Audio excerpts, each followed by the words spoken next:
Take us through some of the takeaways then from the event. There were these words on China that seemed pretty strong, and its relationship with Russia. Also support for Ukraine, of course.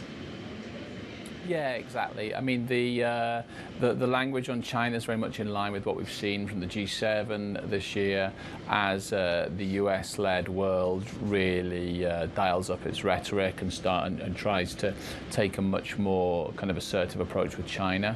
The measures on Ukraine, I think, were a bit more mixed. A lot of this stuff is commitments that we've already seen that are kind of being recycled for the cameras, unfortunately. And I think that speaks to a broader feeling of weakness that we've been picking up on the ground in Washington.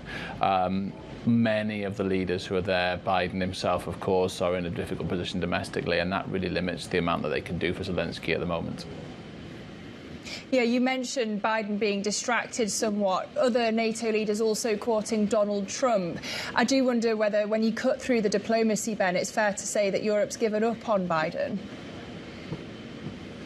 Yeah, that may be the case. It was really interesting. We've been pushing our sources on the ground in DC for any sort of details of how Biden is performing this week. There's been no indications of any kind of major gaffes or stumbles, but at the same time, we've seen this procession of officials reaching out to the Trump camp, and most notably Viktor Orban, the Hungarian Prime Minister who holds the EU's rotating presidency at the moment, is going down to Mar-a-Lago once the NATO business finishes later today for a face-to-face meeting with Trump himself.